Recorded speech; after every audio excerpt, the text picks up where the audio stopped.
Assalamualaikum warahmatullahi wabarakatuh. Bismillah, alhamdulillah, wassalatu wassalamu ala rasulillah wa ala alihi wa ashabihi wa mawalah. Wa ashhadu an la ilaha illallah wahdahu la sharika lah. Wa ashhadu anna Muhammadan abduhu wa rasuluh. Ya ayyuhalladzina amanu taqullaha haqqa tuqatih wa la tamutunna illa wa antum muslimun. يا أيها الذين آمنوا اتقوا الله وقولوا قولا سديدا يصلح لكم أعمالكم ويغفر لكم ذنوبكم ومن يطع الله ورسوله فقد فاز فوزا عظيما أما بعد. Jamaah kaum muslimin yang dimuliakan Allah Subhanahu wa taala, alhamdulillah, puji syukur kepada Allah Rabbul Alamin yang senantiasa memberikan kenikmatannya kepada kita semua dan juga memberikan hidayahnya hingga saat ini kita masih bisa beribadah kepada Allah Subhanahu wa ta'ala. Dan salawat serta salam semoga senantiasa tercurahkan kepada Nabi kita Muhammad sallallahu alaihi wasallam yang telah menjelaskan syariat Allah Subhanahu wa ta'ala dengan sebaik-baiknya, sehingga kita bisa menjadi orang yang beriman kepada Allah, mengenal Allah Subhanahu wa ta'ala dan mengagungkannya. Semoga kita bisa berjumpa dengan Nabi Muhammad sallallahu alaihi wasallam di kelak pada hari kiamat, yaitu di telaganya. Kita bisa minum dari telaga Nabi sallallahu alaihi wasallam serta masuk surga bersama Rasulullah sallallahu alaihi wasallam. Jamaah yang dimuliakan Allah, pada kesempatan pagi hari ini kita melanjutkan pembahasan di dalam Kitab Tauhid, dan ini adalah bab yang terakhir, bab 66, yaitu tentang firman Allah Subhanahu wa taala, "Wa ma qadarullaha haqqa qadrih." Tidaklah mereka itu memuliakan Allah Subhanahu wa taala dengan sebenar-benar kemuliaan. Mereka tidak mengagungkan Allah Subhanahu wa ta'ala dengan pengagungan yang benar. Wal ardu jami'an qabdatuhu yaumal qiyamah. Dan bumi semuanya itu berada di genggaman Allah pada hari kiamat. Jadi bab ini disebut sebagai bab yang berbicara tentang keagungan Allah atau juga rububiyah Allah, zat Allah Subhanahu wa ta'ala. Sebagaimana kita ketahui, seseorang itu perlu mengenal dirinya sendiri dan mengenal orang lain agar dia bisa bersikap dengan benar. Dan kita terhadap Allah Subhanahu wa ta'ala, maka penting bagi kita untuk mengenal Allah Subhanahu wa ta'ala dengan benar agar kita bisa memuliakan Allah Subhanahu wa ta'ala. Ada seseorang datang di majelis kita, ya. Ada orang datang di rumah kita, Assalamualaikum. Kita tidak mengenalnya, maka sikap kita kepada orang tersebut mungkin setengah curiga. Ini orang mau ngapain, gitu kan? Setengah curiga. Tapi ternyata yang datang itu adalah Pak Gubernur, ya, yang ingin memberikan bantuan misalkan. Maka kita akan memuliakan orang tersebut ketika kita mengenalnya. Tetapi ketika sebelum mengenalnya, maka kita bersikap biasa saja, penuh dengan tanda tanya. Oleh karena itu, penting bagi kita jamaah yang dimuliakan Allah Subhanahu wa ta'ala untuk mengenal Allah Subhanahu wa ta'ala dengan benar, mengenal keagungan Allah Subhanahu wa ta'ala, agar kita bisa menilai diri kita, seberapa besar sih kita ini, ya, seberapa hebat kita itu dibandingkan dengan Allah Subhanahu wa ta'ala. Maka sesungguhnya kita itu adalah hamba yang sangat kecil, hamba yang sangat remeh, ya. Dan nanti pada hari kiamat kita akan diadili oleh Allah Subhanahu wa ta'ala yang maha agung.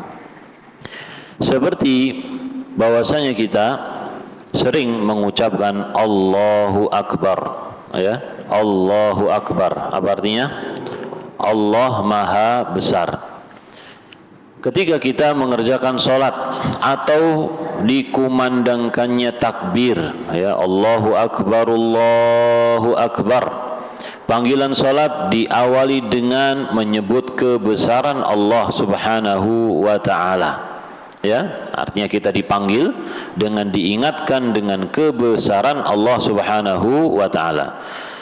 yang menunjukkan bahwasanya aktivitas kita semuanya itu tidak ada artinya ketika datang waktu sholat untuk menghadap Allah Subhanahu wa ta'ala.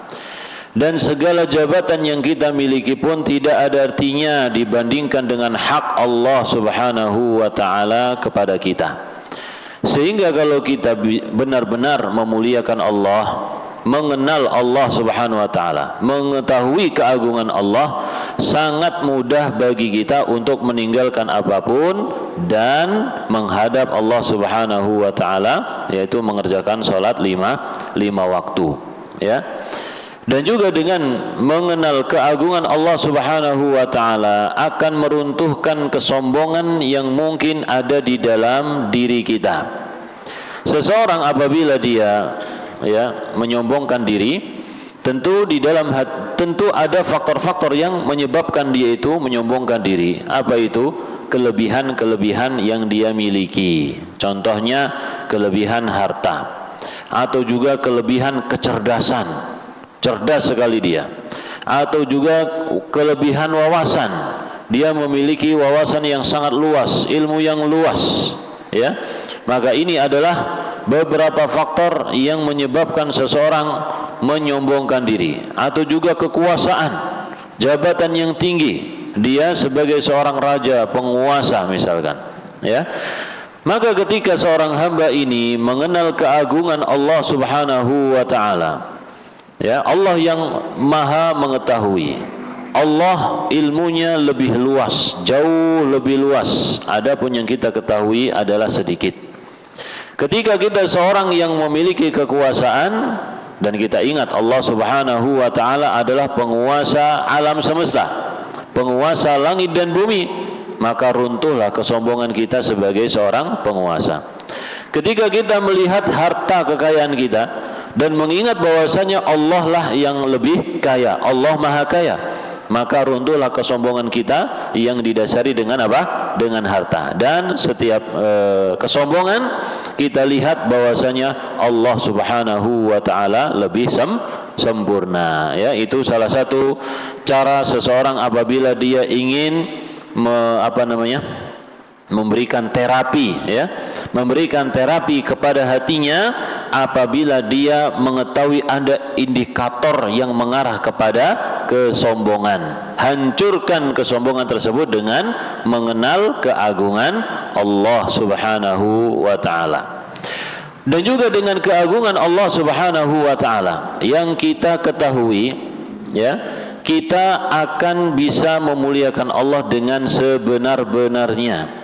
Kita akan memberikan tauhid kita, ibadah kita hanya kepada Allah Subhanahu wa ta'ala, dan juga mengikhlaskan seluruh amal kita untuk Allah Subhanahu wa ta'ala. Jadi tidak akan terbesit yang namanya riya atau sum'ah, itu tidak akan tidak akan ada, ya. Jadi ketika seseorang terbesit di dalam hatinya untuk mengagungkan selain Allah Subhanahu wa ta'ala, atau di dalam hatinya muncul riya, maka ingatlah keagungan Allah Subhanahu wa ta'ala. Yang bisa membalas kebaikan kita adalah Allah, yang bisa mengampuni dosa-dosa kita adalah Allah, yang memiliki surga adalah Allah, yang bisa membalas dengan neraka adalah Allah Subhanahu wa ta'ala, ya. Maka dengan seperti itu kita akan tahu bahwasanya apa yang disediakan oleh Allah Subhanahu wa ta'ala untuk hambanya itu yang kita harapkan, bukan balasan dari manusia. Karena kalau balasan dari manusia itu apa sih? Kurang lebih pujian, ya. Pujian manusia itu hanya lewat begitu saja, ya, cuma sesaat. Dan juga pujian manusia itu terkadang hanya hiasan bibir dan sifatnya berlebihan. Terkadang juga pujian manusia itu hanya menyindir, tidak sesungguhnya, bahkan memiliki makna yang lain, gitu, ya. Memuji tapi tujuannya untuk apa? Untuk mencela. Taib. Atau dia membalas dengan sesuatu pemberian, ya. Selain pujian, dia membalas dengan hadiah, pemberian. Kalau kita lihat hadiahnya dibandingkan dengan apa yang Allah Subhanahu wa taala janjikan, itu sangat sedikit, tidak ada apa-apanya. Ya, oleh karena itu jamaah yang dimuliakan Allah Subhanahu wa taala, dengan mengetahui keagungan Allah Subhanahu wa taala, kita bisa memuliakan Allah, mentauhidkan Allah Subhanahu wa taala, dan menjaga materi-materi yang sudah kita pelajari selama ini dari awal sampai terakhir, insyaallah terjaga. Dengan apa tadi? Dengan mengenal keagungan Allah Subhanahu wa taala. Jadi betul-betul kita akan memuliakan Allah 100%, gitu ya. Dan itu harapan kita. Ya, tetapi kadang-kadang namanya juga manusia ya. Manusia itu punya sifat bawaan ammaratun bisu, memerintahkan keburukan. Dan juga manusia punya lawan, punya musuh, yaitu setan. Ya, setan tidak akan rela kita di atas kebenaran, di atas istiqomah, tidak rela. Tetapi paling tidak dengan mengetahui keagungan Allah Subhanahu wa taala, kita memiliki benteng. Apabila kita terjatuh dalam suatu kesalahan, kita akan cepat kembali kepada Allah Rabbul Alamin. Baik. Di sini penulis rahimahullahu taala membawakan beberapa dalil dari Al-Quran ataupun hadis Nabi sallallahu alaihi wasallam dan juga perkataan sahabat, yaitu firman Allah di dalam surat Az-Zumar 67, wa ma qadarullaha haqqa qadrihi wal ardu jami'an qabdatuhu yawmal qiyamati was samawati matwiyatun biyaminihi subhanahu wa ta'ala amma yushrikun. Dan mereka itu tidak mengagungkan Allah Subhanahu wa ta'ala dengan pengagungan yang sebenar-benarnya, padahal bumi seluruhnya itu dalam genggaman Allah pada hari kiamat, dan semua langit itu digulung dengan tangan kanannya. Maha suci dan maha tinggi Allah dari segala perbuatan syirik yang mereka lakukan, ya, subhanahu wa ta'ala amma yusyrikun. Taib. Dalam Az-Zumar ini Allah Subhanahu wa ta'ala ya menurunkan ayat ini, yaitu berkaitan dengan orang Yahudi. Tetapi ayat ini umum untuk semua orang yang tidak memuliakan Allah Subhanahu wa ta'ala. Ya, kita langsung baca syarahnya saja ya, supaya tidak lama. Ya, Ustaz kita menyebutkan hafizahullahu ta'ala, bab ini adalah bab terakhir di dalam kitab Tauhid. Peletakan bab ini membuktikan bahwa susunan kitab Tauhid yang ditulis oleh Syekh Muhammad bin Abdul Wahab itu begitu indah ya. Jadi beliau menyebutkan secara detail berkaitan dengan Tauhid Uluhiyah.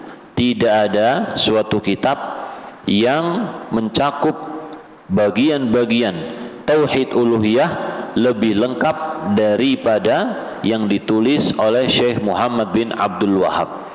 Meskipun kitab ini kitab yang kecil, berisikan dalil Al-Quran dan Sunnah tanpa ada penjelasan, tetapi bab-bab yang beliau sebutkan itu mewakili poin-poin penting yang berbicara tentang apa?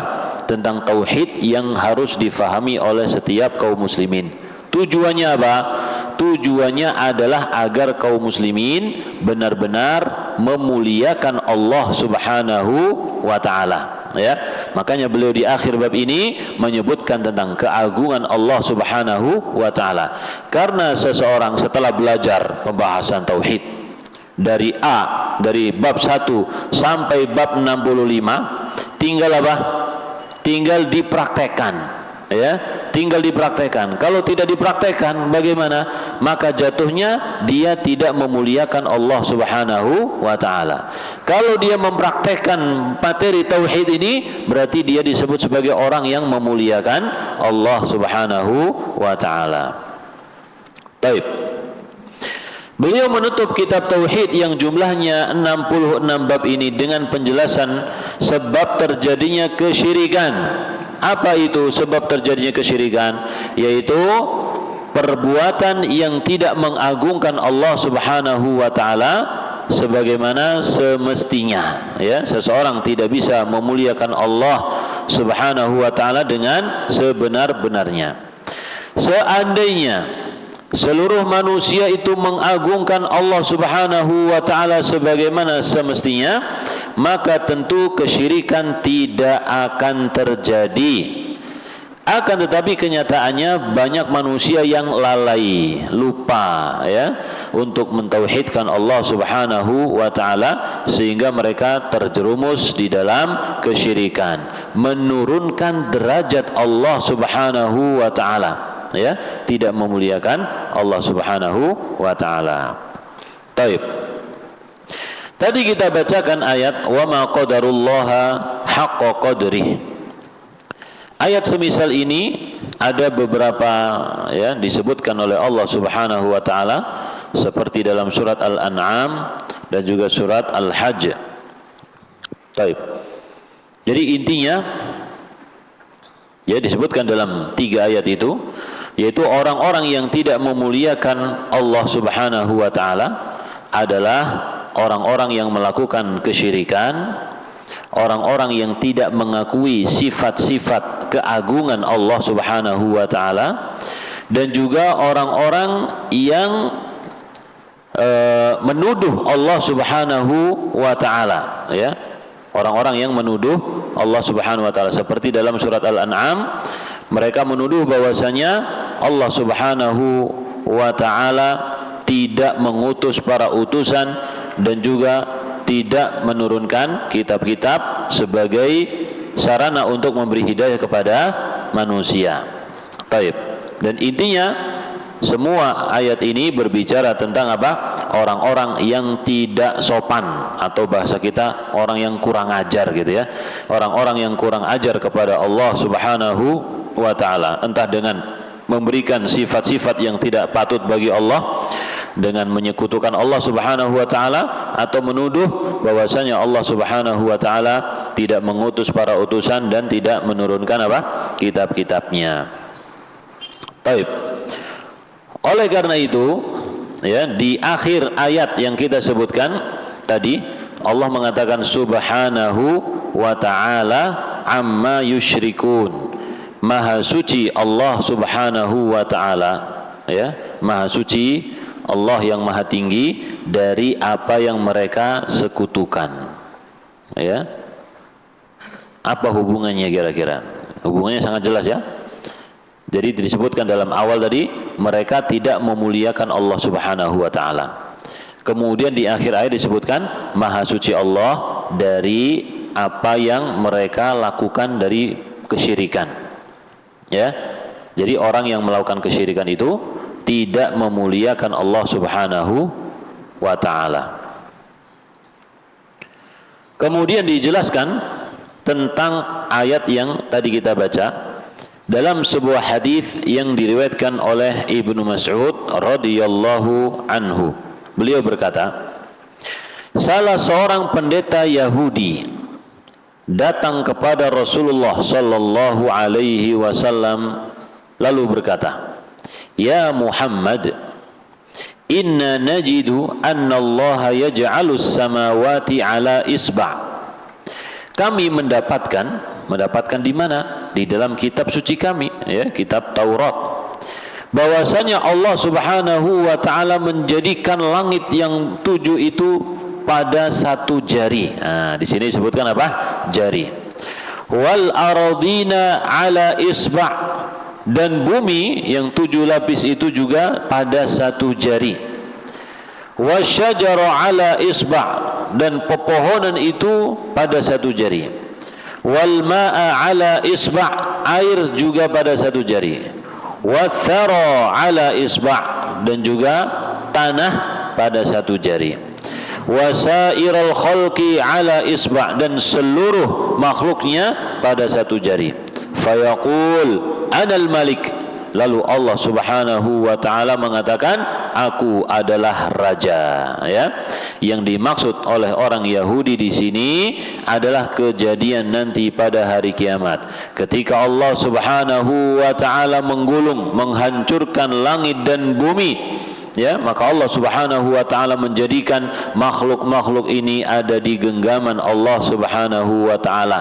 Tapi kita tidak tahu bagaimana Allah Subhanahu wa taala menggenggam, ya. Kalau manusia menggenggam seperti ini, ya. Tapi kalau Allah Subhanahu wa taala kita tidak mengetahuinya. Taib. Tapi kita mengetahui makna apa? Menggenggam, ya. Taib. Setelah orang Yahudi ini menceritakan apa yang dia dapatkan, ya, ilmu dari kitab Taurat, Nabi SAW memberikan respon, yaitu setelah mendengar hal tersebut, Rasulullah SAW tertawa sampai tampak gigi geraham beliau, ya. Artinya apa? Beliau tertawa lebar. Ini jarang-jarang Nabi Muhammad SAW tertawa sampai membuka mulutnya. Biasanya beliau tertawa itu, tertawanya kelihatan gigi serinya saja, dan kebanyakan tertawa beliau itu tersenyum, ya. Taib. Ini jarang-jarang beliau. Kenapa beliau tertawa? Kata Abdullah ibnu Mas'ud, sebagai pembenaran atas ucapan pendeta Yahudi itu, ya. Jadi Nabi SAW tertawa karena membenarkan, setuju dengan ilmu yang disampaikan oleh orang Yahudi tersebut, ya. Jadi jamaah dimulakan Allah Subhanahu wa taala, syariat atau ilmu yang dibawa oleh agama sebelum datang Nabi Muhammad sallallahu alaihi wasallam itu bisa jadi benar, bisa jadi salah, ya. Dan ini ditakrir apa? Disetujui oleh Nabi sallallahu alaihi wasallam, menunjukkan apa? Teori yang mereka miliki itu adalah benar, ya. Seperti misalkan ilmu mereka terhadap Nabi Muhammad sallallahu alaihi wasallam, ya. Nabi Muhammad sifatnya seperti ini, punya tanda kenabian, dia lahir di Mekah, hijrahnya di tempat yang banyak pohon kurmanya, ya, pengikutnya seperti dan lain sebagainya. Ini adalah teori yang mereka miliki dan semuanya adalah apa? Benar. Baik. Ini penting, ya, kalimat Ibnu Mas'ud ini sangat penting sekali, ya. Nanti insya Allah disebutkan, dijelaskan di belakang. Jadi kalimat Abdullah ibnu Mas'ud menjelaskan tertawanya Nabi Muhammad sallallahu alaihi wasallam sebagai pembenaran atas ucapan pendeta Yahudi ini penting sekali. Kemudian beliau pun membacakan firman Allah Subhanahu wa taala, "Wa ma qadarullaha haqqa qadrih." Dan mereka tidaklah memuliakan Allah Subhanahu wa taala dengan sebenar-benar kemuliaan, ya. Wal ardu jami'an qabdatuhu yaumal qiyamah, dan bumi itu semuanya berada di genggaman Allah Subhanahu wa taala pada hari kiamat. Baik. Dan ada tambahan dalam riwayat Muslim, yaitu wal jibala wasyajara ala isba', dan gunung-gunung serta pepohonan itu pada satu jari. Thumma yahuzzuhunna, kemudian Allah Subhanahu wa taala mengguncangnya, fayaqul, lalu mengatakan, anal malik, anallah, aku adalah raja, aku adalah Allah.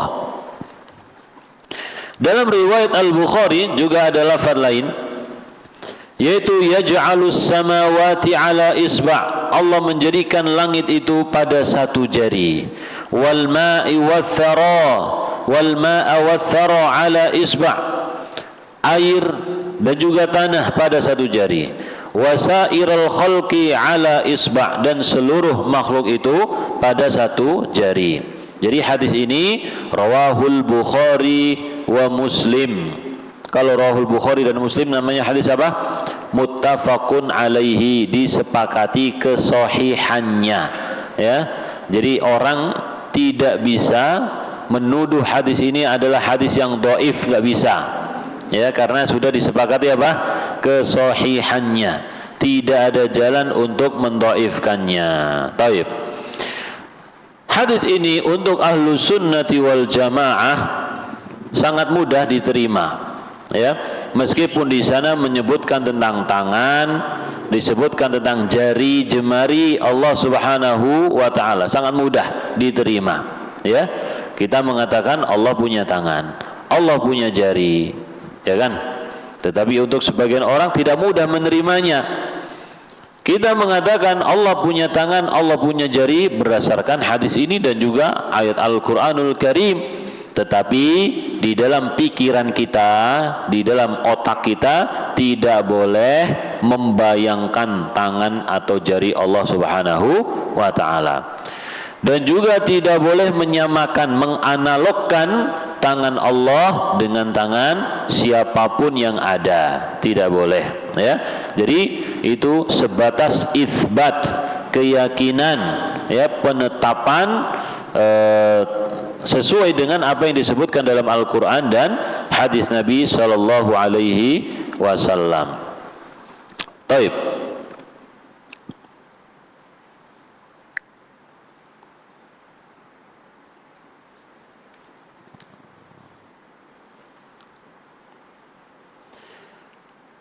Hadis ini, ya, di halaman 514, hadis yang menceritakan kisah ini sangat jelas, ya, menunjukkan bahwasanya semua makhluk di alam semesta itu sangatlah kecil, tidak perlu kita bandingkan dengan Allah Subhanahu wa taala, ya, karena memang tidak bisa dibandingkan.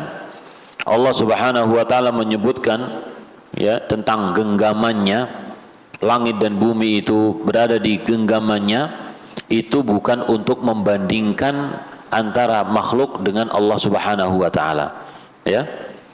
Dan juga tidak untuk membatasi Allah Subhanahu wa taala. Oh, berarti tangan Allah itu cukup untuk menggenggam langit dan bumi, tidak, ya. Tetapi di sini Allah Subhanahu wa taala menunjukkan keagungannya, bahwasanya Allah Subhanahu wa taala maha besar. Taib. Karena kalau kita membandingkan, ya, kita nggak bisa, akal kita terbatas, ya. Akal kita terbatas. Tidak bisa kita membandingkan antara makhluk yang kecil ini dengan Allah Subhanahu wa taala yang maha besar. Ya. Jadi segala sesuatu mudah dan ringan bagi Allah Subhanahu wa taala untuk mengguncang dan menghancurkan alam semesta ini, ya. Dalam lafaz hadis tadi disebutkan tsumma yahuzzuhunna, kemudian Allah menggoncang semuanya, diguncang, dihancurkan oleh Allah Subhanahu wa taala. Demikian juga berdirinya langit dan bumi yang kita sekarang tinggal di bumi ini, dan langit yang menjadi atap kita tidak runtuh pada bumi. Itu juga yang menegakkannya, yang mengokohkannya adalah Allah Subhanahu wa taala. Tidak saling bertabrakan antara satu planet dengan yang lainnya, tidak saling bertabrakan. Siapa yang mengatur? Allah, ya. Di dalam ayat surat Fatir, Allah Subhanahu wa taala mengatakan, "Innallaha yumsikus samawati wal arda an tazula wala in zalata in amsakahuma min ahadim min ba'dih." Ya. Sesungguhnya Allah Subhanahu wa taala lah yang menahan langit dan bumi agar tidak lenyap, tidak bergeser kemudian bertabrakan, ya. Kalau langit dan bumi itu bergeser, bertabrakan pada waktu yang telah ditentukan oleh Allah, maka tidak ada seorang pun yang bisa menahannya, ya. Seperti ajal kita, kalau Allah Subhanahu wa taala sudah memutuskan kita mati, ya sudah selesai. Tidak ada yang bisa menahannya, ya, kecuali keyakinan orang-orang yang nyeleneh itu, ya, yang mengatakan punya pengikut, kalau ada yang mati itu pengikutku, jangan dicabut dulu, gitu, ya. Ini orang yang aneh, ya, dan hampir saja jatuh kepada kekufuran karena mempermainkan syariat Allah Subhanahu wa taala, sangat berbahaya. Baik. Jadi Allah Subhanahu wa taala Maha Kuasa sebagaimana Allah Subhanahu wa taala menahan langit dan bumi agar tetap berada pada tempatnya, Allah Subhanahu wa taala juga nanti menggoncang dan juga menghancurkan semuanya. Allah Subhanahu wa taala juga yang mengatur orbit alam semesta. Garis edar setiap bintang-bintang itu sudah diatur oleh Allah Subhanahu wa taala. Dalam surat Yasin Allah mengatakan apa? Wasyamsu tajri limustaqarril laha. Dan matahari itu beredar pada tempatnya, ya, pada tempatnya. Jadi matahari punya tempat yang dia itu mengikuti garis tersebut, ya. Demikian juga bumi dan benda-benda yang lainnya. Semuanya sudah diatur oleh Allah Subhanahu wa taala dengan pengaturan yang luar biasa. Baik. Akan tetapi semua pengaturan itu akan dihancurkan oleh Allah Subhanahu wa taala pada hari kiamat. Ya. Ahlul bid'ah ketika berhadapan dengan hadis seperti ini, mereka merasa kebingungan karena mereka harus mencari cara untuk membantahnya. Karena apa? Karena kaidah mereka itu adalah akal lebih dahulu daripada nas, daripada dalil. Dalam urusan akidah, jadi akal itu yang nomor satu, dalil akal, ya. Apa yang dikatakan akal itu wajib, maka mereka sebutkan, mereka tetapkan. Kalau akal itu merasa ini mustahil, ini enggak pas, maka mereka ingkari. Mereka mencari cara bagaimana caranya untuk mengingkari ayat ataupun hadis. Kalau hadis bisa didhaifkan, didhaifkan. Ya, kalau tidak bisa didhaifkan, maka biasanya akan ditakwil, ya, ditakwil dengan berbagai macam takwilan. Baik. Tadi yang kita sebutkan adalah Allah menyebut sifat jari dan juga sifat tangan. Dan juga hadis ini ada pada Sahih Al-Bukhari dan Muslim. Baik. Mereka mentakwilkan, ya, dengan berbagai macam takwilan, karena mereka mentakwilkan tangan itu dengan apa?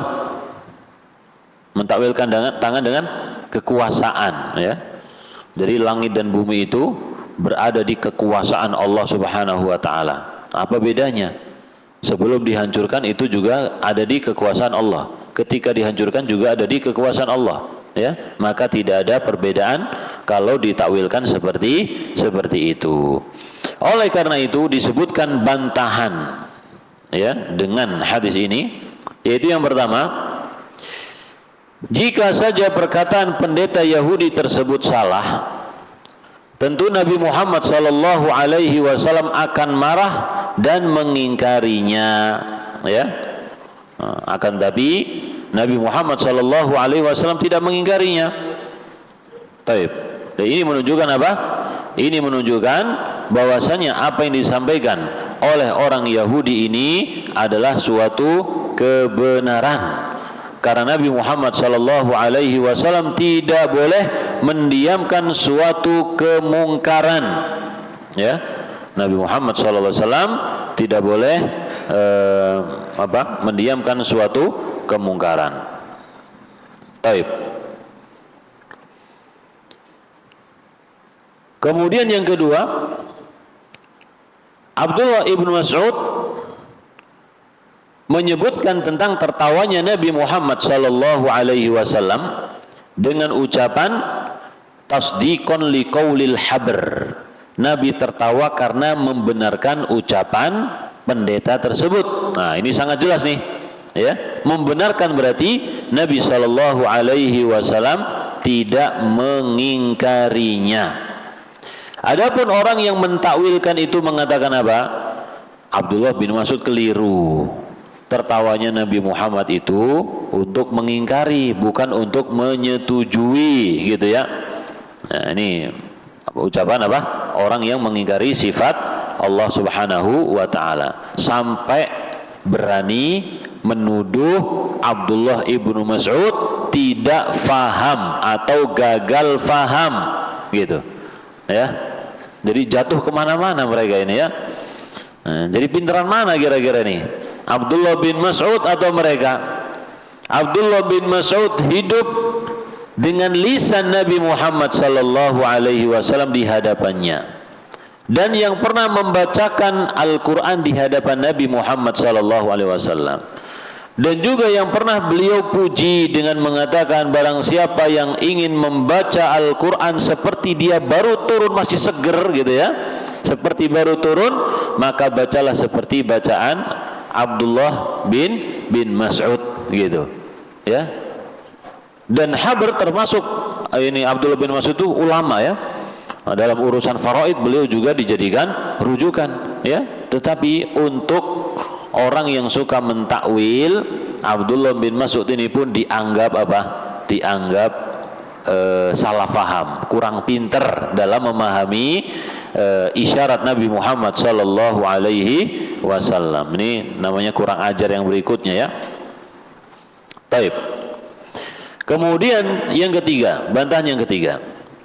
Jika ternyata perkataan pendeta Yahudi itu, jika ternyata perkataan pendeta Yahudi bahwasanya Allah memiliki jari dan tangan adalah kekufuran, ya, seandainya penetapan yang dilakukan oleh orang Yahudi tentang jari dan tangan Allah itu adalah kufur, tapi kenapa Nabi Muhammad SAW justru menguatkannya dengan ayat Al-Quran, gitu ya. Disebutkan juga ayat yang serupa dengan ilmu yang dimiliki oleh orang Yahudi, gitu ya.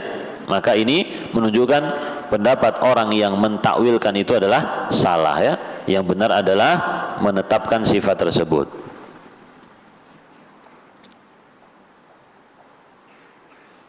Taib.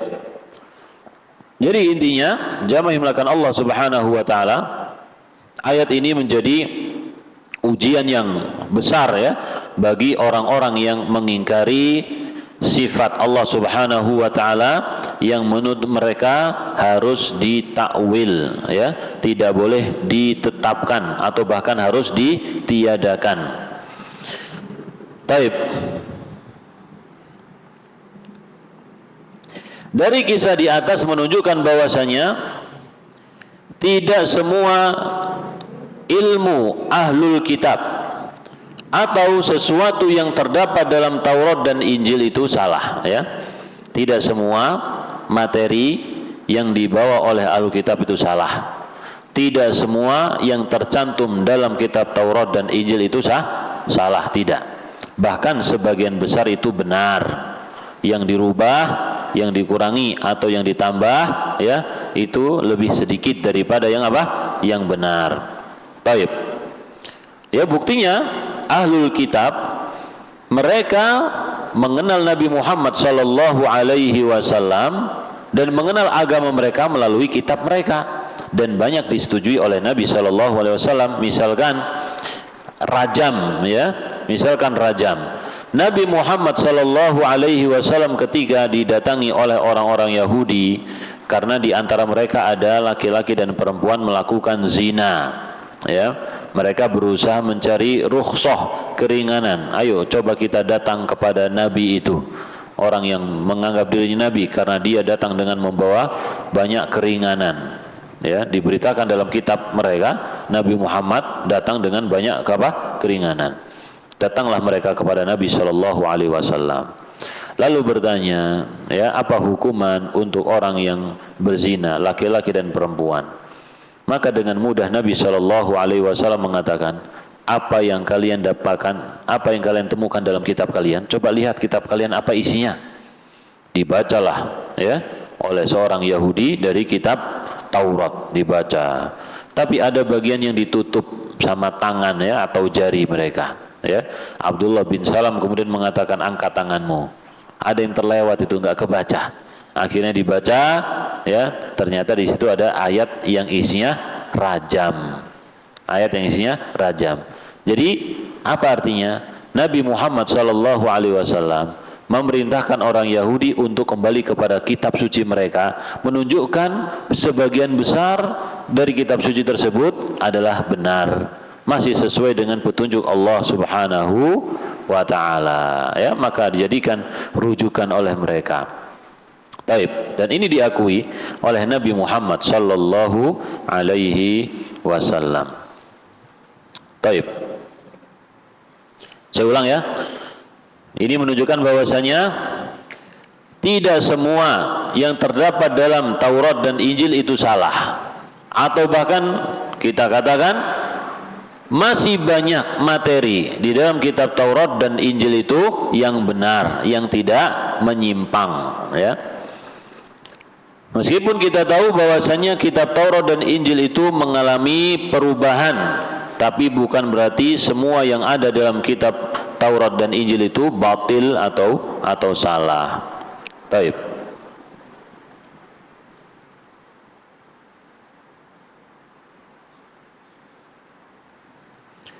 Dan juga Nabi Muhammad sallallahu alaihi wasallam memperbolehkan para sahabat radhiyallahu anhum untuk mengambil riwayat kisah-kisah dari orang-orang Yahudi.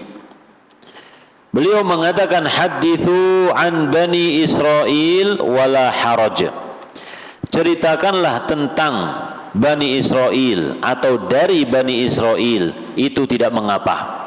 Jadi kalau di zaman sahabat ada sahabat Abdullah bin Amr, ya, Abdullah bin Amr, beliau mendapatkan kitab dari kalangan orang Yahudi, beliau membacanya, ya, beliau sering meriwayatkan kisah-kisah berkaitan dengan orang Yahudi berdasarkan kitab yang beliau temukan tersebut.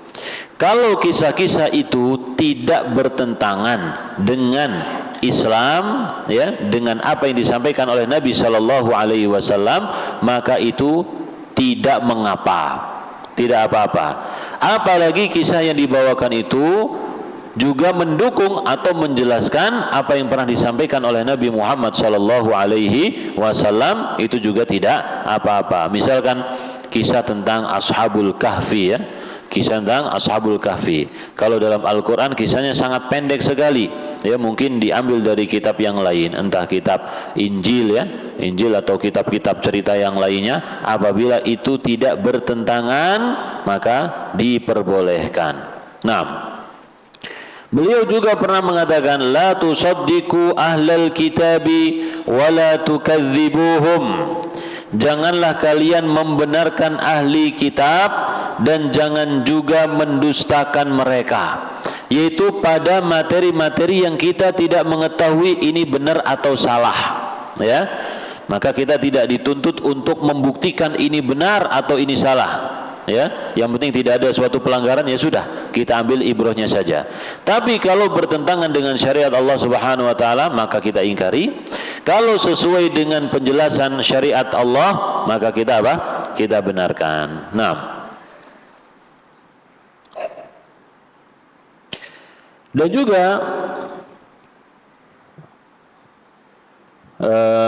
di sini disebutkan apa? Berdasarkan ini, maka jika datang penukilan dari kitab-kitab orang Yahudi dan juga Nasrani yang sesuai dengan Al-Quran dan Sunnah, maka kita benarkan hal tersebut. Dan terkadang juga orang Yahudi atau orang Nasrani itu ketika membaca, kita saja misalkan, Pak, ya, kita baca kitab suci itu membutuhkan apa? Penafsiran, ya, membutuhkan penafsiran yang benar. Orang Yahudi ketika membaca kitab sucinya juga membutuhkan apa? Penafsiran yang benar. Terkadang mereka salah menafsirkan, maksudnya benar tapi mereka yang salah. Orang Nasara juga sama, ketika membaca kitab Injil, ya, terjemahnya itu sesuai dengan orang yang menafsirkannya. Kan kitab Injil bukan bahasa Indonesia atau bahasa Inggris juga bukan, ya, bahasa apa gitu namanya. Taib. Bahasanya Nabi Isa ketika itu yang jarang dipelajari, yang jarang diketahui oleh orang-orang Nasara itu sendiri, ya. Maka ketika diterjemahkan ke dalam bahasa lain, terjemahnya itu mengikuti siapa? Mengikuti pemahaman orang yang menterjemahkan. Seperti Al-Quran. Al-Quran ketika diterjemahkan itu akan mengambil salah satu makna dari tafsir ayat, ya. Paham Pak? Paham ya? Kita baca terjemah nih. Kita baca terjemah. Pada dasarnya kita sedang membaca pemahaman dari orang yang menterjemahkan. Karena bisa jadi kalau diterjemahkan oleh orang lain, maka terjemahnya apa? Berbeda, ya. Jadi dari sudut tafsirnya. Jadi kalau seseorang membaca kitab Injil misalkan, seseorang membaca kitab Injil dengan bahasa Indonesia, pada hakikatnya dia sedang membaca salah satu penafsiran orang yang menterjemahkannya. Kalau yang menterjemahkan ini salah menafsirkan, akhirnya apa? Salah juga. Orang yang membacanya akan salah 7 turunan, bahkan terus menerus salah, gitu kan? Nggak ada benernya sama sekali.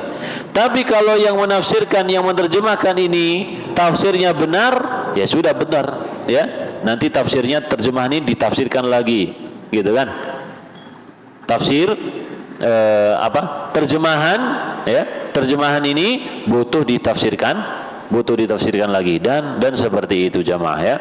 Jadi kita alhamdulillah Al-Qur'anul Karim diterjemahkan, tetapi juga tetap ada bahasa Arabnya, dan para ulama telah menulis berbagai macam tafsir, ya.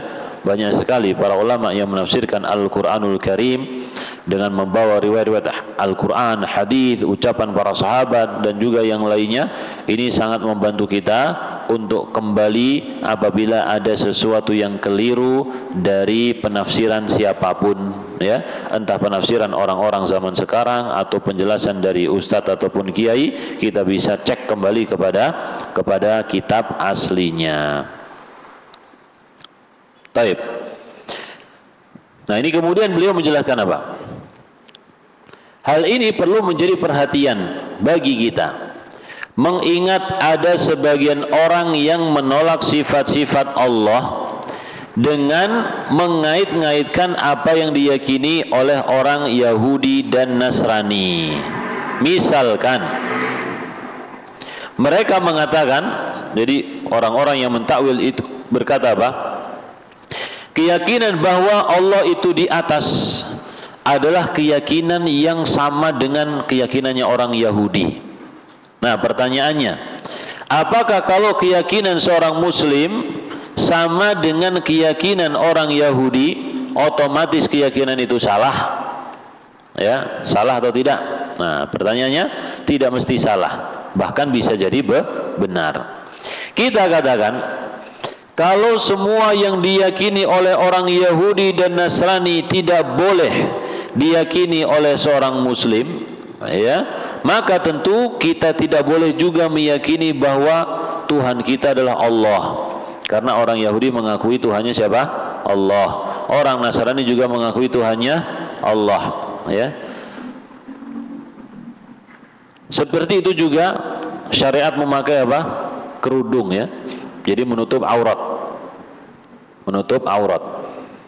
Jadi sebagian orang ketika melihat kaum muslimah menutup auratnya, memakai kerudung, bahkan memakai cadar, kemudian ada sebagian orang yang mengambil gambar orang-orang Yahudi atau juga orang-orang Nasrani ortodok, ya, yang perempuannya itu mengenakan jilbab rapi, bahkan memakai cadar juga. Wah, ini cadar itu mirip dengan apa? Orang Yahudi, mirip dengan orang Nasrani ortodok. Apakah menunjukkan jilbab ini, cadar itu adalah syariat yang salah? Harus kita rubah, oh berarti kita nggak boleh pakai jilbab, ya, terbuka saja kepalanya. Nah, kalau terbuka nanti mirip siapa ini?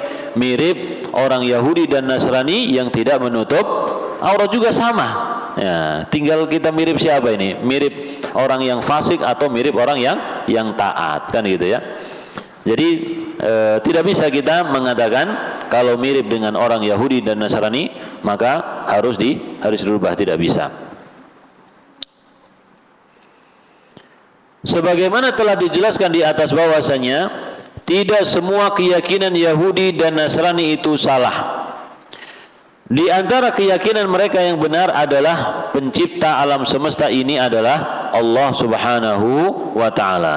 Dalam kitab suci mereka Taurat ataupun Injil disebutkan hal tersebut. Maka jika mereka meyakini bahwasanya Allah ada di atas, maka kita benarkan, ya, sebab hal tersebut benar adanya sesuai dengan dalil Al-Quran dan Sunnah Nabi Sallallahu Alaihi Wasallam. Dan ini tidak masalah. Bahkan ini menjadi penguat, ya, keyakinan orang Yahudi dan Nasrani itu menjadi penguat keyakinan kita. Kenapa? Karena mereka tergolong agama yang senior, agama yang terdahulu, yang diajarkan oleh para nabi, Nabi Musa, Nabi Isa, dan keyakinan mereka pun sebagiannya atau bahkan banyak di antara keyakinan mereka itu yang benar. Adapun keyakinan yang batil yang mereka miliki, maka pasti dijelaskan oleh Allah Subhanahu wa taala di dalam Al-Qur'an. Seperti Allah Subhanahu wa taala mengatakan, wa qalatil yahudu yadullahi maghlulah. Orang Yahudi mengatakan tangan Allah Subhanahu wa taala terbelenggu, diingkari oleh Allah Subhanahu wa taala. Ya, wa qalatil yahudu Uzairun ibnullah. Orang Yahudi mengatakan Uzair anak Allah. Wa qalatin nasara al-masih ibnullah. Orang Nasara mengatakan Al-Masih adalah putra Allah Subhanahu wa taala. Ya, yudahiuna qaulal ladzina kafaru min qabl. Ucapan mereka ini mengikuti orang-orang kafir sebelumnya, diingkari. Jadi keyakinan-keyakinan mereka yang bertentangan dengan syariat Allah Subhanahu wa taala diingkari oleh Allah Subhanahu wa taala, ya. Jadi kalau memang tidak ada pengingkaran, ada kemungkinan betulnya itu tinggi. Kemungkinan betulnya apa? Tinggi kalau tidak diingkari dalam Al-Qur'an ataupun hadis. Seperti tadi contohnya adalah ketinggian Allah Subhanahu wa taala. Jadi tidak ada masalah meskipun orang Yahudi dan orang Nasrani meyakini hal yang serupa. Karena yang kita jadikan acuan adalah syariat kita, dalil Al-Quran dan Sunnah. Dan kita tidak peduli agama manapun yang menyamai syariat kita. Dan sangat banyak ibadah-ibadah syariat Islam yang juga dilakukan oleh orang Yahudi dan juga Nasrani. Ya, kita sholat nih, ternyata ada di antara orang Nasrani yang juga sholat, meskipun caranya berbeda. Ya, panggilan untuk datang ke tempat ibadah orang Islam ada, ternyata orang Yahudi dan juga yang lain juga ada, ya, dengan cara mereka. Taib. Jenggot misalkan, ya, jenggot juga sama. Orang Islam diperintahkan untuk membiarkan jenggot, menumbuhkan jenggot dan mencukur kumis. Kemudian dilihat, wah, orang Yahudi juga sama itu, jenggotnya panjang-panjang. Ya, berarti orang Muslim nggak boleh jenggotan dong. Kalau jenggotan nanti seperti orang Yahudi, ya. Maka kita katakan kalau nggak jenggotan mirip seperti apa? Pendeta Nasrani. Terus milih yang mana jadinya? Milih yang sesuai dengan sunnah, kan gitu ya. Jadi yang penting kita mengikuti syariat Allah Subhanahu wa taala, entah mirip dengan apa, entah mirip dengan ini ataupun itu tidak kita hiraukan. Taib. Dan yang terlarang adalah mengikuti adat atau keyakinan khusus orang kafir yang dilarang di dalam syariat Allah Subhanahu wa taala. Itu yang dilarang, ya. Seperti misalkan kita dilarang untuk membangun masjid di atas apa? Kuburan, ya.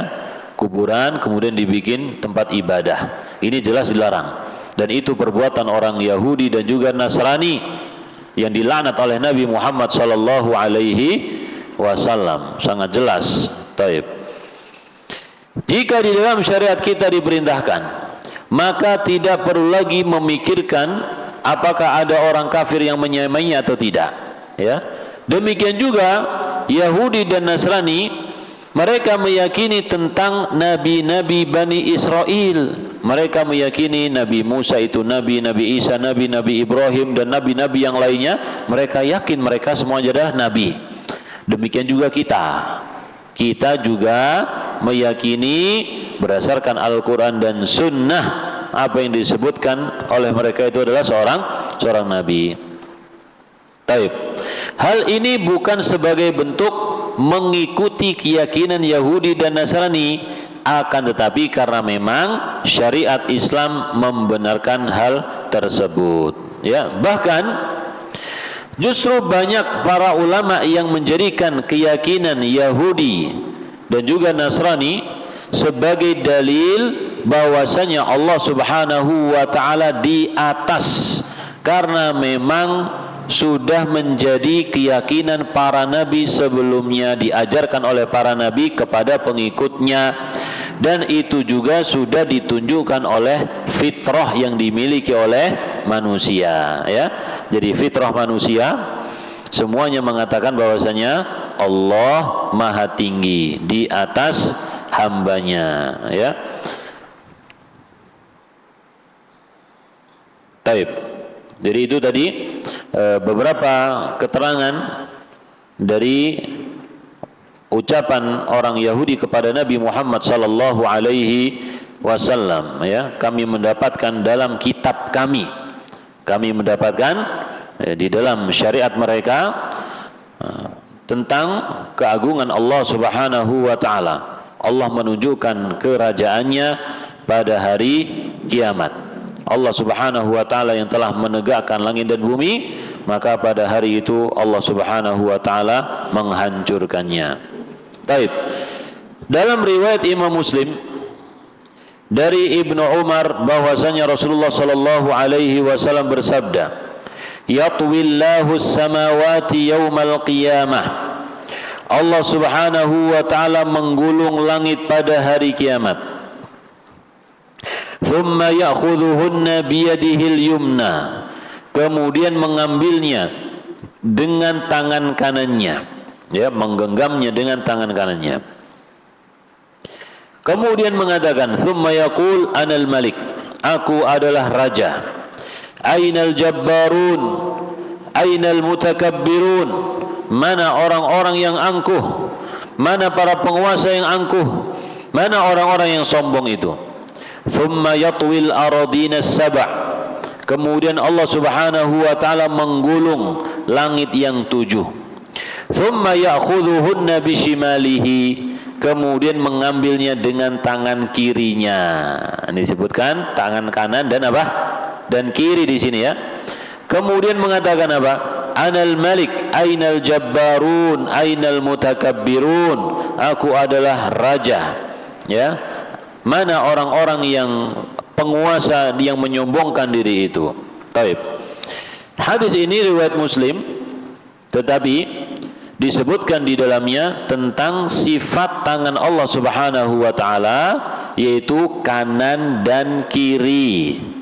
Tangan kanan dan kiri. Tetapi di dalam hadis yang lain riwayat Muslim juga, ya, "Kilta yadaihi yaminun." Kedua tangan Allah itu yamin, yaitu kanan.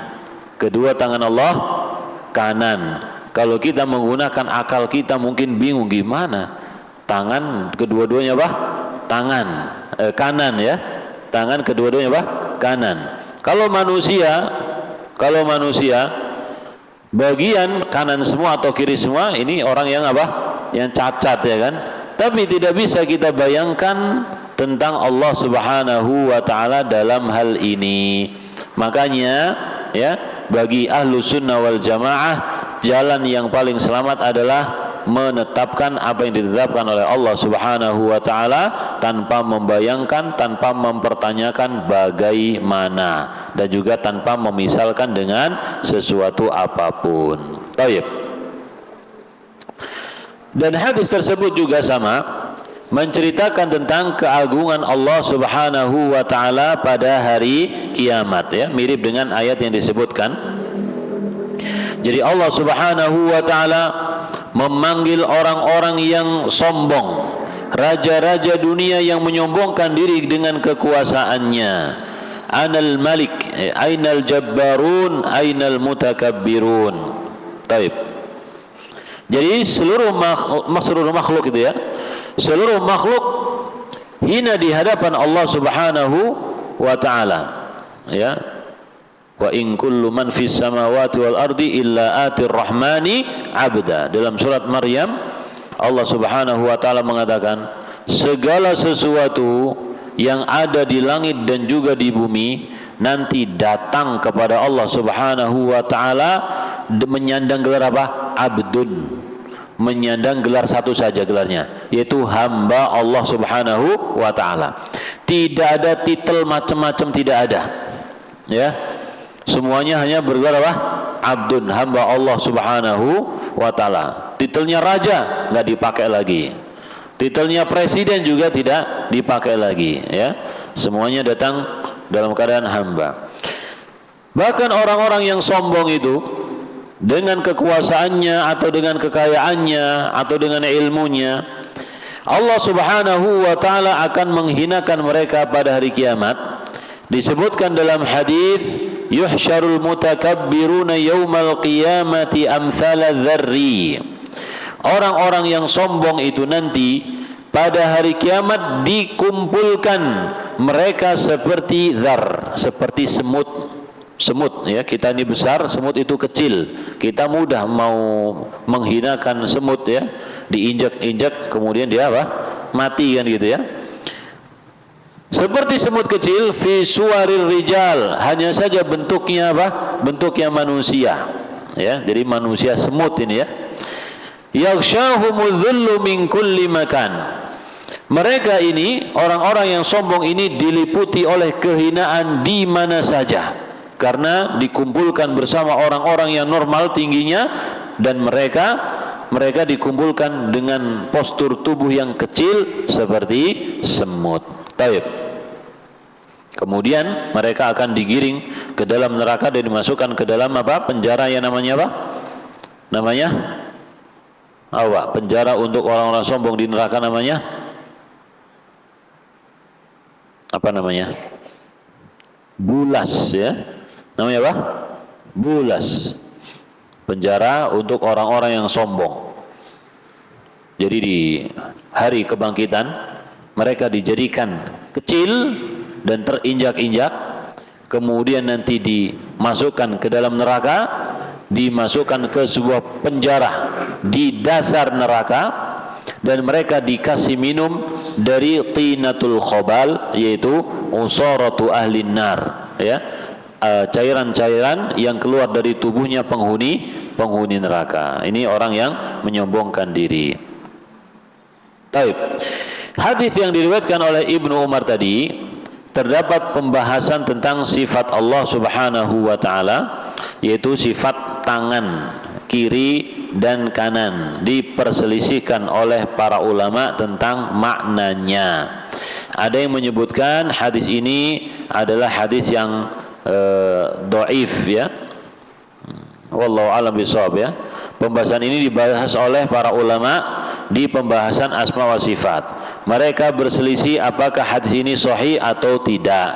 Sebab pada riwayat lain dalam Sahih Muslim, Nabi sallallahu alaihi wasallam mengatakan kilta yadaihi yaminun, kedua tangan Allah itu kanan. Ya, wallahu a'lam bishawab. Yang benar yang mana? Kiri kanan atau kanan saja ya. Beliau di sini memilih apa? Yang benar adalah kedua tangan Allah adalah kanan ya.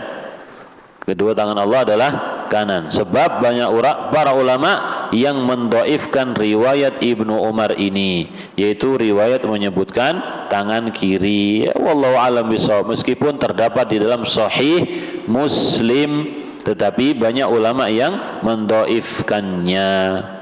Tapi kalau Bukhari dan Muslim tidak ada jalan untuk mendhaifkannya. Dari sisi mana mendhaifkannya? Enggak bisa.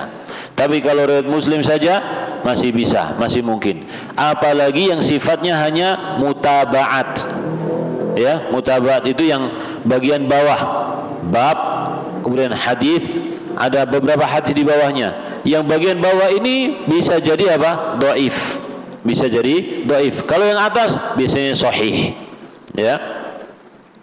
Ada juga yang menjelaskan bahwasanya kilta yadaini yamin, yaitu tangan Allah Subhanahu wa taala kanan, artinya apa? Penuh dengan barokah, penuh dengan keberkahan. Adapun disebutkan sifat kiri, yaitu karena tadi disebutkan sifat apa? Kanan, ya, maka satunya disebutkan kiri. Tapi pada asalnya tidak ada bagian yang kiri, ya.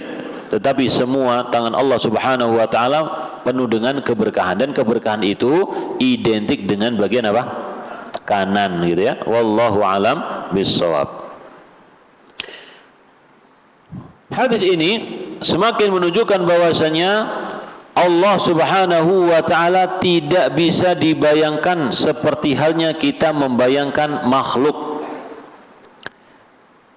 Kita sebagai makhluk, ya, sebagai hamba, mungkin kalau mendengar tadi, ya, selalu membayangkan adanya kanan dan kiri. Adapun Allah, kedua tangannya adalah kanan. Bagaimana?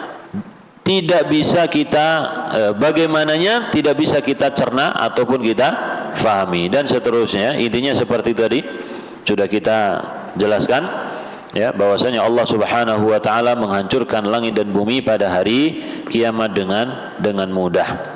Adapun kita menghancurkan langit dan bumi maka tidak bisa, ya.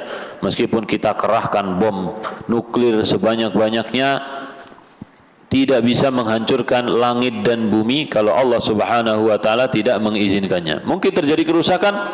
Iya. Ya, terjadi kerusakan iya di daratan dan di lautan. Tapi menghancur sehancur-hancurnya ini tidak bisa kalau Allah Subhanahu wa taala belum mengizinkannya. Baik. Diriwayatkan dari Ibnu Abbas, dia berkata, "Mas samawatu sab'u wal arduna sab'u fi kafir rahmani illa ka khardalatin fi yadi ahadikum."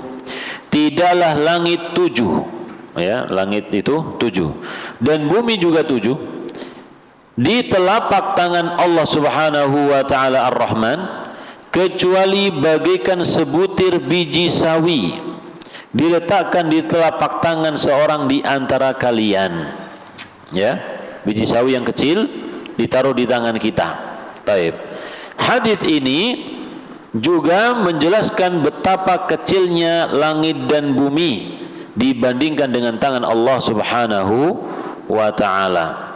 Sebagaimana kecilnya biji sawi jika dibandingkan dengan tubuh manusia. Tetapi yang disampaikan oleh Ibnu Abbas di sini bukanlah menyamakan, bukan tamtsil, ya, menyamakan apa namanya besarnya, ya, perbandingan. Kalau mungkin, ya, kalau kita pakai apa namanya biasanya Pak, kalau peta itu perbandingan 1 banding berapa? Skala, ya.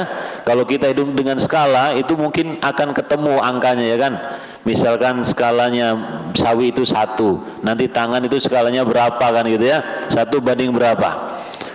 1 banding misalkan 1 banding 1000. Maka kita jadikan skala tangan Allah Subhanahu wa taala, luasnya bumi itu seberapa, langit seberapa, berarti tangan Allah nanti besarnya kita hitung, ya, dengan skala tadi. Ini tidak mungkin, ya. Ini sesuatu yang tidak mungkin. Jadi apa yang dikatakan oleh Ibnu Abbas hanya takrib, pendekatan saja, supaya kita mudah membayangkan.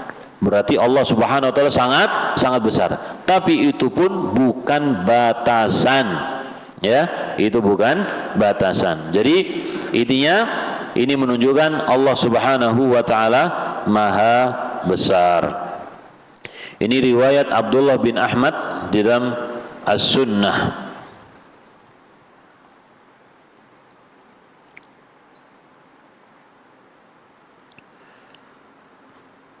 Kemudian juga Ibnu Jarir berkata, Yunus meriwayatkan kepadaku dari Ibnu Wahab, dari Ibnu Zaid, dari bapaknya yaitu Zaid bin Aslam, dia berkata, Rasulullah sallallahu alaihi wasallam bersabda, "Mas samawatu sab'u fil kursi illa kadarahima sab'atin ulqiyat fi tursin."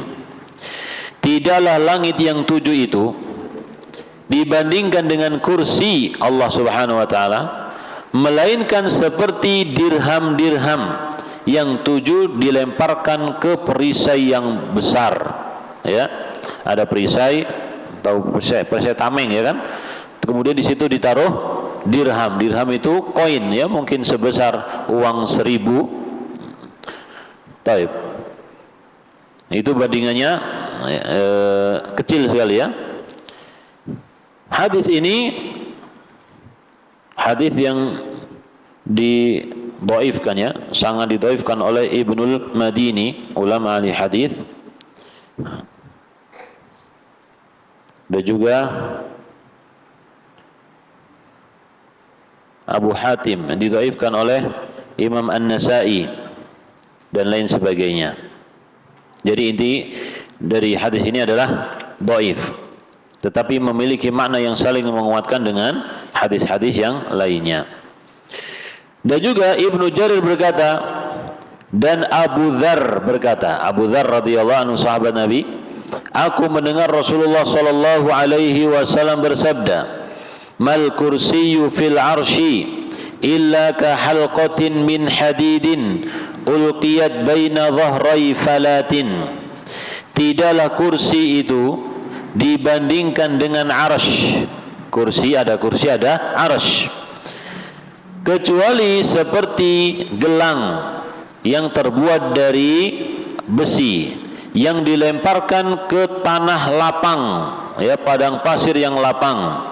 Jadi perbandingannya ya tidak ada apa-apanya.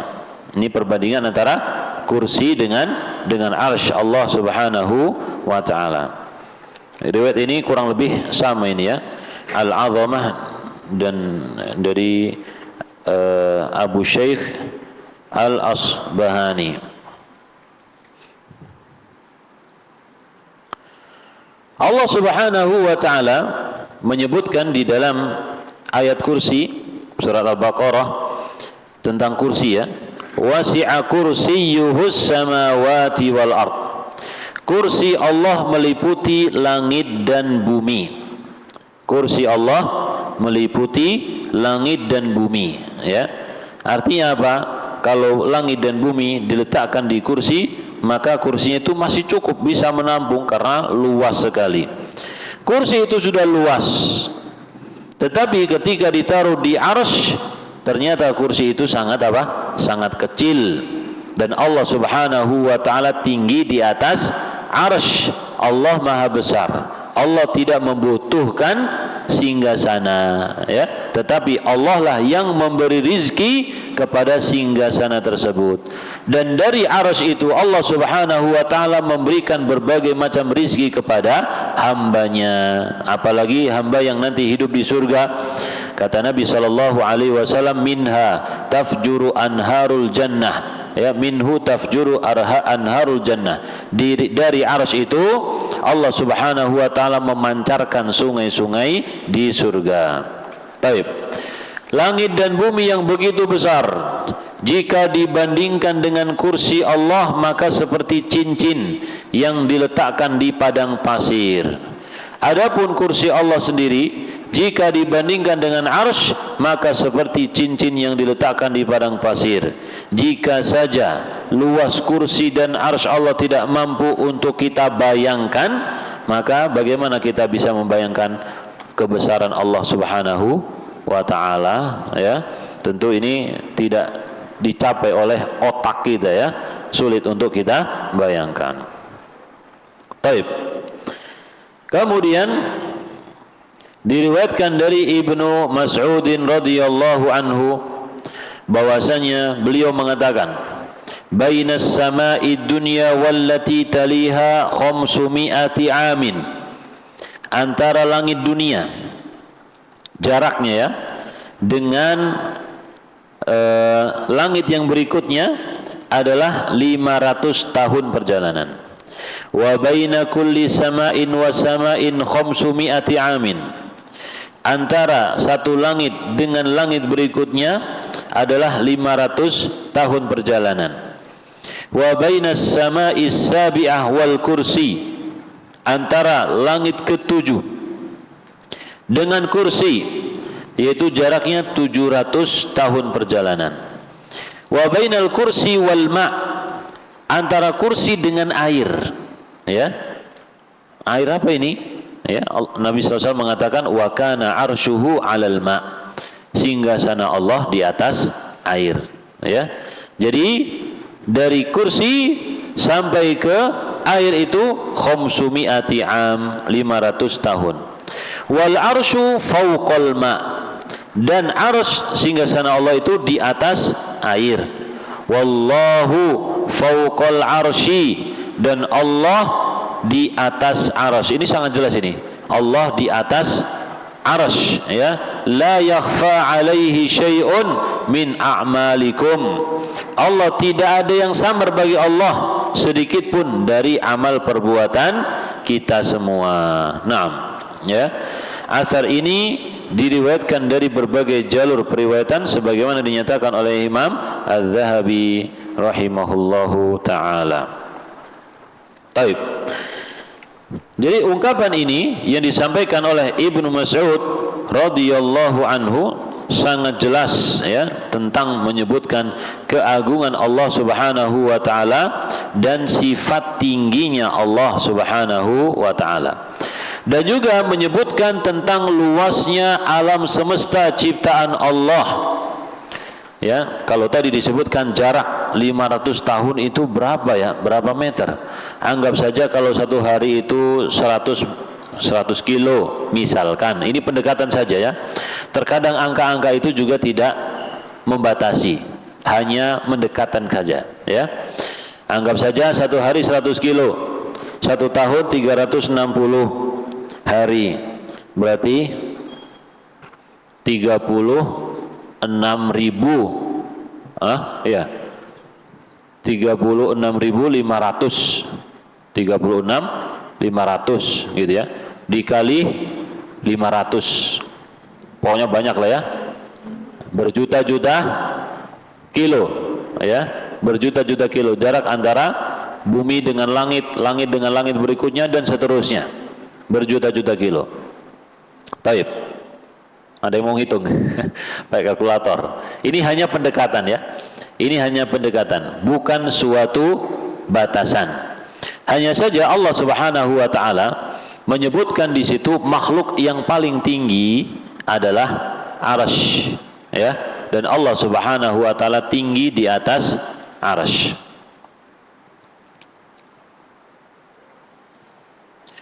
Meskipun Allah Subhanahu wa taala Maha tinggi,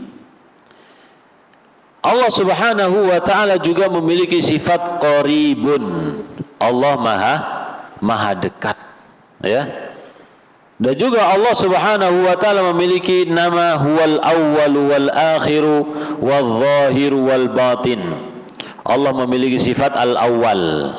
Al-awwal berarti tidak ada yang mendahuluinya. Wal akhir, akhir berarti tidak ada yang setelah Allah tidak ada, ya. Wadh-dhahiru, yang zahir, apa artinya zahir?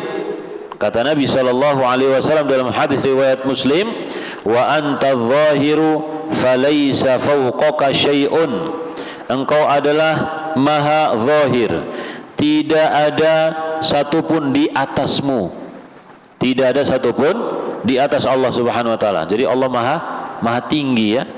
Makanya kalau kita menyebutkan berbagai macam dalil, ya, Al-Quran ataupun Sunnah yang menyebutkan tentang ketinggian Allah Subhanahu wa taala, ana tuh bingung, ya, kenapa masih banyak orang yang mengingkari ketinggian zat Allah Subhanahu wa taala, ya. Padahal ribuan, ya, mungkin ribuan dalil, baik itu Al-Quran ataupun Sunnah atau pernyataan para sahabat dan para ulama, tetapi tetap saja diingkari. Wa antal batinu falaysa dunaka syai'un, dan engkau adalah maha batin. Artinya apa?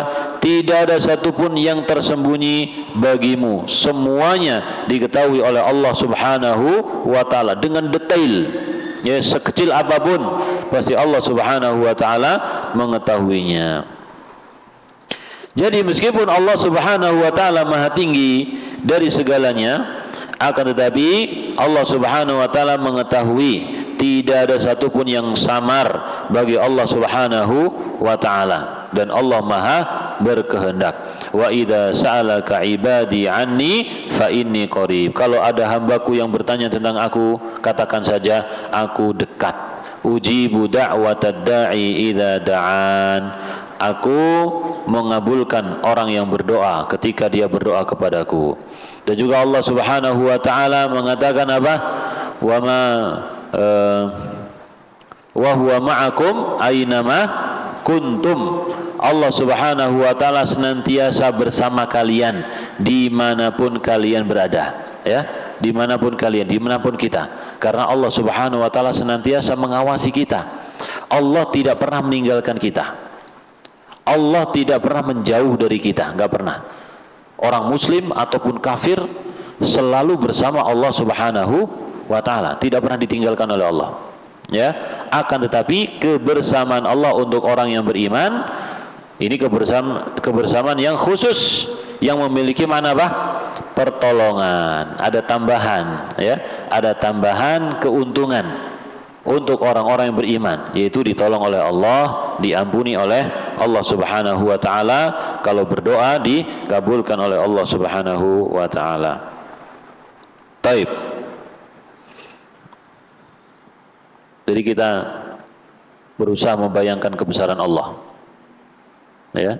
Kalau tadi disebutkan langit dan bumi, ya, dan kita itu kalau naik pesawat, Pak, kita akan melihat diri kita itu kecil sekali. Padahal jarak berapa sih kalau pesawat itu? 9 kilo, ya, ya, 9 atau hampir 10 kilo, ya. Kita lihat bawah itu kecil sekali, kayak semut manusia itu. Naik mobil, mobilnya pun kelihatan apa? Kecil sekali. Dan manusia ada dalam mobil. Apalagi kalau kita besarkan bumi itu, manusia nggak kelihatan, kecil. Yang besar apanya? Yang besar kesombongannya, ya. Yang besar adalah sombongannya. Jadi kita itu kecil sekali, Pak, ya. Jadi harus dihilangkan kesombongan yang ada di dalam hati kita. Kemudian Al-Abbas bin Abdul Muttalib berkata, Rasulullah sallallahu alaihi wasallam bersabda, "Hal tadruna kam bainas samai wal ard?" Apakah kalian tahu berapa jarak antara langit dan bumi? Kami pun menjawab, Allah dan Rasulnya yang lebih mengetahui. Allah dan Rasulnya yang lebih mengetahui. Tapi ini hadisnya dhaif, ya.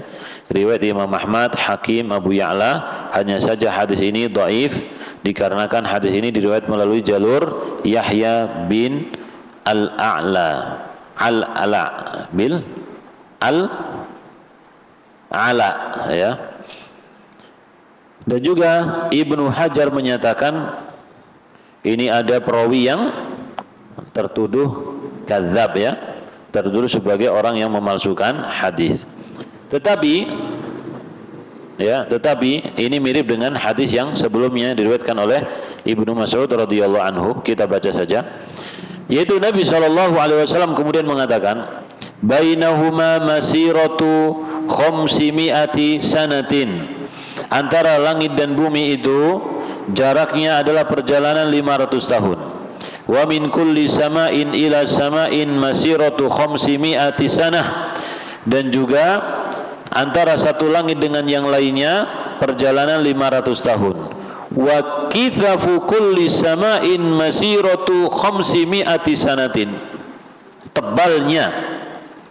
Tebalnya setiap langit, ya. Tebalnya setiap langit itu adalah perjalanan 500 tahun. Tebalnya langit ini. Dan antara langit yang ketujuh, wa bainas samai as-sabi'ati wal arsy bahrun. Antara langit ketujuh dengan arsy itu ada lautan. Baina asfalihi wa a'lahu kama bainas samai wal ard. Antara bagian bawah lautan itu, jadi air yang mengambang gitu, ya. Kita nggak tahu di atas kita itu ada air, ya. Ya, mungkin kalau nggak ada atmosfer seperti para astronot mungkin tahu tuh, ya, menuang air tapi tidak jatuh ke bawah kan itu, ya.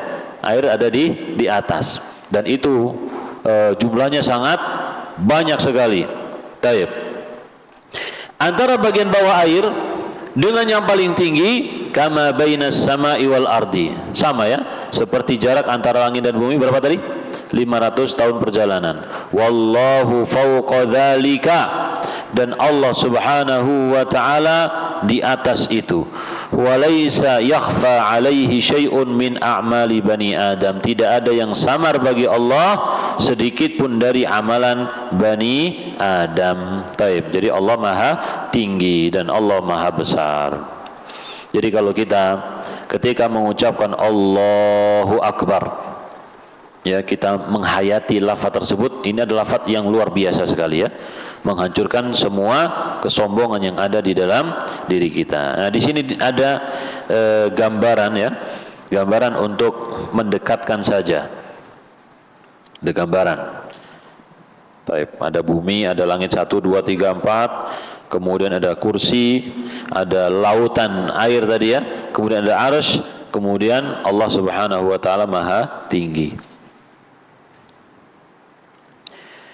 Kalau saja makhluk seperti langit yang sangat luas dan juga besar, ya, di sisi Allah Subhanahu wa taala itu kecil, maka bagaimana dengan kita? Taib. Dan Allah Subhanahu wa taala Maha besar. Oleh karena itu, manusia sangatlah kecil jika dibandingkan dengan luasnya langit. Maka Allah Subhanahu wa taala mengatakan dalam surat apa itu? La khalqus samawati wal ardi, ya. La khalqus samawati wal ardi, surah Asy-Syura ya. La khalqus samawati wal ardi akbaru min khalqin nasi walakinna aktsaran nasi la ya'lamun. Sungguh penciptaan langit dan bumi itu lebih besar daripada manusia. Akan tetapi kebanyakan manusia itu tidak mengetahuinya, ya. Tidak sadar dia bahwasanya dia hidup menginjakkan kakinya di tanah, di bumi, ciptaan Allah Subhanahu wa taala. Mereka memperebutkan tanah, bumi Allah Subhanahu wa taala diperebutkan, padahal mereka sebentar lagi mati dimakan oleh tanah itu sendiri. Taib.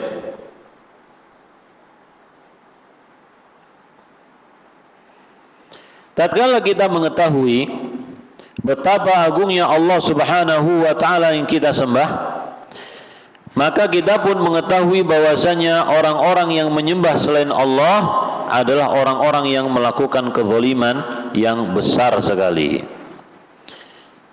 Sehingga Allah Subhanahu wa taala menyebutkan di dalam surat Luqman, "Inna syirka la zulmun azim." Ya, sesungguhnya kesyirikan itu adalah kezaliman yang besar. Dan menyebut orang-orang yang melakukan kesyirikan itu sebagai orang yang tadi durhaka atau kurang ajar kepada Allah Subhanahu wa taala.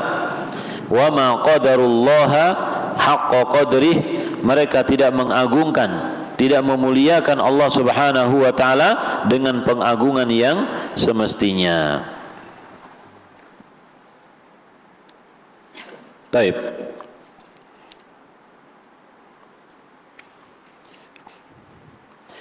Dan nanti pada hari kiamat, ya, orang-orang musyrikin itu baru menyesal, tetapi penyesalan mereka tidak bisa diperbaiki karena sudah terjadi hari kiamat, tidak bisa terulang kehidupan ini. Mereka mengatakan, "Tallahi in kunna lafi dhalalim mubin." Demi Allah, sungguh kita dahulu di dunia dalam keadaan tersesat dengan kesesatan yang nyata. Ketika apa? Idh nusawwikum birabbil alamin, ketika kami menyamakan kalian dengan Rabb semesta alam, ya. Jadi ketika mereka melihat berhala-berhala itu, mereka menunjukkan penyesalannya dan berkata kepada berhala-berhala tersebut, ketika kami menyamakan kalian dengan Allah, kami adalah orang-orang yang tersesat, ya. Jadi orang-orang yang melakukan kesyirikan, yang berdoa kepada selain Allah Subhanahu wa taala adalah orang-orang yang tidak di atas kebenaran. Inilah yang terjadi saat ini. Banyak orang yang terjerumus pada kesyirikan. Jutaan orang melakukan kesyirikan, menyembah batu, berhala dan lain sebagainya, ya, menyembah mayat. Mereka tidak mengagungkan Allah Subhanahu wa taala. Allah Subhanahu wa taala sudah mengingatkan dengan berbagai macam bentuk, termasuk untuk menghidupkan kepekaan naluri mereka dengan pertanyaan. Dan pertanyaannya itu tidak perlu dijawab sebenarnya, karena jawabannya sudah ada dalam fitrah. Ya, Allah mengatakan apa? Allahu khairun amma yusyrikun. Mana yang lebih baik, Allah atau apa yang kalian sekutukan? Nah, pertanyaan seperti ini butuh dijawab atau tidak? Jawabannya tidak, ya. Karena tentu jawabannya adalah Allah lebih baik, ya. Allah lebih baik.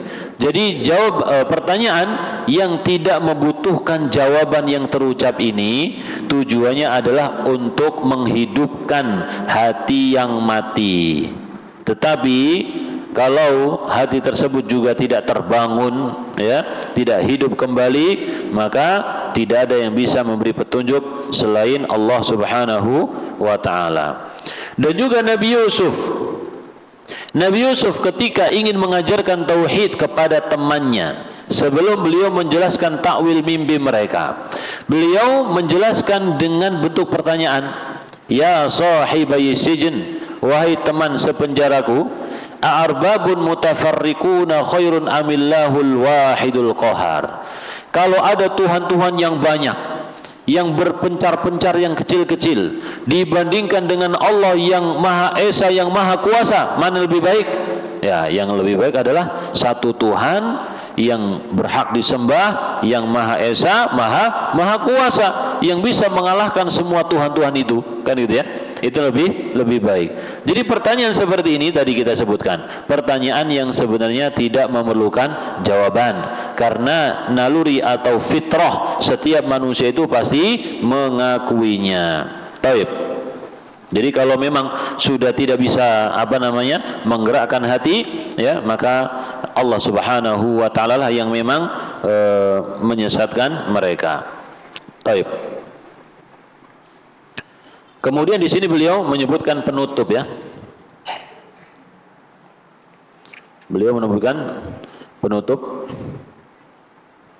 dengan berkat karunia Allah Subhanahu wa taala penulis bisa menyelesaikan penjelasan dari kitab ini. Wasiat untuk penulis dan juga untuk para pembaca agar terus belajar tentang tauhid. Bukan berarti jika kita telah mempelajari kitab tauhid berarti kita menjadi pakar tauhid, ya. Kita hatam, kita baca bolak-balik 3 kali, kemudian kita merasa sudah menjadi pakar tauhid. Tidak. Tauhid adalah ilmu yang harus dimurajaah berulang-ulang, karena setan berperan untuk menjadikan kita lupa, supaya kita terjerumus dalam masalah kesyirikan. Ilmu yang membutuhkan penerapan, sebab kita akan dihadapkan dengan kejadian-kejadian yang membutuhkan penerapan dari ilmu itu. Dan juga bentuk kesyirikan setiap waktu, setiap generasi itu berubah-ubah. Bentuk sesembahan, bentuk praktek, ya, kesyirikannya itu pun terkadang berubah-ubah. Ya, praktek dukun, kalau mungkin dahulu nggak ada dukun putih, dukun nggak ada yang susuk, itu nggak ada, tapi mungkin di tempat lain ada namanya susuk. Susuknya pun macam-macam.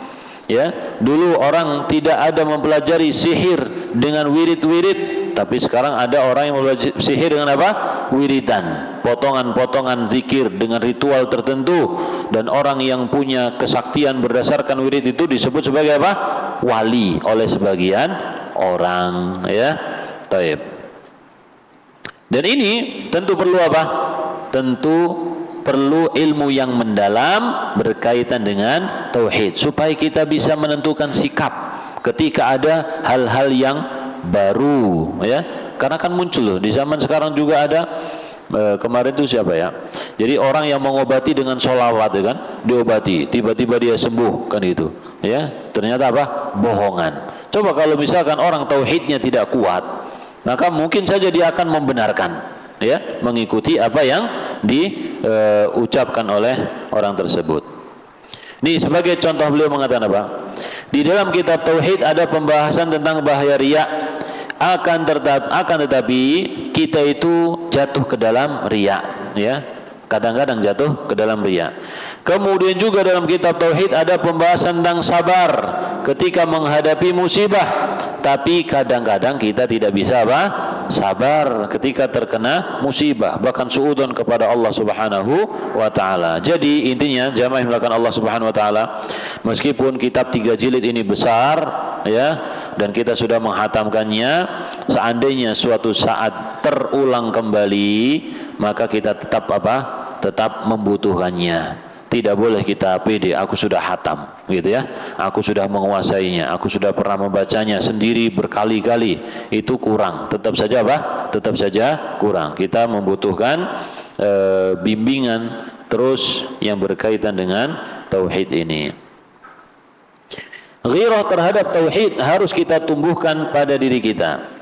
Kita harus mengingatkan kaum muslimin, saudara-saudara kita, agar tidak terjerumus pada praktik-praktik kesyirikan, taib dan seterusnya. Jadi intinya beliau menganjurkan kepada kita semua untuk terus belajar, terutama materi tentang tauhid, karena ini adalah inti dari dakwah yang disampaikan oleh para nabi dan juga inti dari ilmu di dalam Al-Qur'anul Karim. Allah Subhanahu wa taala mengatakan, "Walaqad ba'atsna fi kulli ummatin rasulan an i'budullaha wajtanibut taghut." Kami telah mengutus setiap umat itu seorang utusan, mereka mengatakan sembahlah Allah dan jauhilah taghut. Oleh karena itu, tauhid ini sesuatu yang paling penting untuk kita jaga. Taib, ada pertanyaan silahkan. Nah, ini nggak tahu nih, nanti pertemuan berikutnya kita pakai buku apa ya? Nanti kita cari dulu. Ada pertanyaan, Pak? Atau diulang lagi kitab tauhidnya nih? Nggak ada pertanyaan?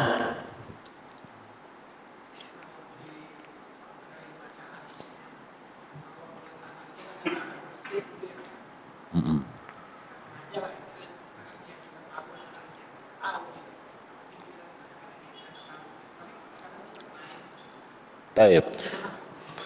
Kadang seseorang ketika berbicara, mendengar atau membaca salah satu sifat Allah Subhanahu wa taala, ya, yang sifatnya adalah, kalau sifat untuk manusia itu sifat bentuk fisik ya. Kemudian kita itu terbayang kadang-kadang, membayangkan jari, tangan, atau misalkan apalagi yang disebutkan dalam mata misalkan ya, wajah ya. Maka ini sesuatu yang manusiawi. Akan tetapi kalau kita berilmu tadi, mengetahui laisa kamitslihi syai'un ya. Jadi Allah Subhanahu wa taala membuat istilahnya kayak pagar gitu ya, supaya kita tidak melampauinya. Ayat itu tersebut, laisa kamitslihi syai'un, tidak ada yang semisal dengan Allah Subhanahu wa taala. Maka dengan hal tersebut kita oh iya, enggak boleh, tidak boleh membayangkan ya. Insyaallah ini tidak mengapa. Ya, insyaallah tidak mengapa. Seseorang kalau tidak mengerti ayat tersebut, mungkin dia akan liar membayangkannya. Tapi Allah Subhanahu wa taala Maha tahu. Makanya kenapa Allah Subhanahu wa taala menurunkan ayat itu kepada Nabi sallallahu alaihi wasallam, yaitu untuk menghentikan menghentikan pikiran-pikiran yang liar, supaya kita tidak terjatuh dalam tadi masalah tamtsil, takyif, atau membayangkan bagaimana Allah Subhanahu wa taala ya. Allah Maha tahu. Allah Maha tahu. Makanya dalam masalah tauhid itu masya Allah luar biasa sekali. Allah Subhanahu wa taala memberikan petunjuk dengan sebaik-baik petunjuk kepada kita. Wallahu a'lam bishawab. Insyaallah kita lanjutkan pada pertemuan berikutnya. Rabbana atina fid dunya hasanah wa fil akhirati hasanah wa qina adzabannar. Assalamualaikum warahmatullahi wabarakatuh.